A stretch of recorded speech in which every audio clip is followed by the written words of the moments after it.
Creamline. So guys, good afternoon. Dahil mainit, pumunta kami sa Clark. So guys, pumunta nandito kami sa Creamline. At bumili ng Yeah. ice cream. Oo. Ayan, kasama ko yung aking kapatid. Tignan maganda. Cool. So ayan, pumasok ako. Ano yung isa kong anak, andyan nakatingin siya doon sa labas.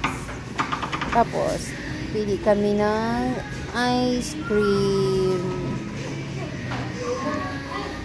Yan, ayan yung ice cream. Nakita nyo. Ano?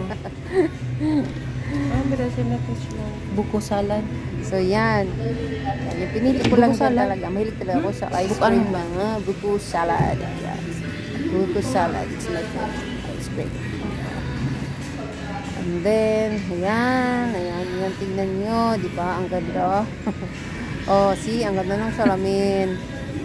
So, yan. Yan. Ikaw, ano gusto mo? Yan, yan. Gustong-gusto yan ng mga kapatid ko. Lalong-lalo na si ate ko. Ate ko na maganda. 2-in-1. Sige, ubi queso. Ito lang yung sa amin sana. Pero magkano kaya to? Ganyan sa inyo, ibalik ko itong isa. Yung may ganito, ganun tayo, bigay na mo. Wala. Ano ba yung isa? Ano yung isa? Dito sa baba. Wala. Hindi dyan kasi. Wala nga. So, ang tagal talaga namin nakapag-decide at kung ano yung kukunin namin. Pero ako gusto ko lang talaga buko salad. Tagal pa namin nag-usap ng kapatid ko kung ano yung isa. Anong kukunin namin na isa. Ay, ito. So, yan. Ito nga sa amin. Yan, nakapag-decide na rin kami sa wakas. Anong gusto mo? Sa wakas ito? at nakapag-decide na kami at para makapagbayad at makauwi na rin.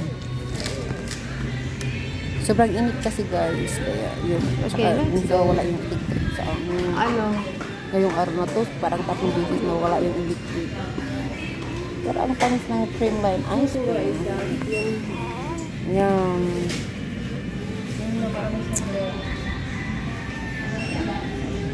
Gustong-gusto talaga nila yung Creamline ice cream.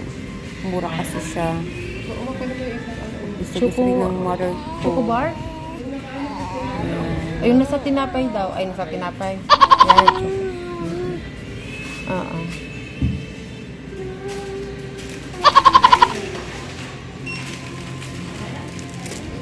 Ano pa nagsabi ko? Sabi ko sa tinapay daw. Okay, bye!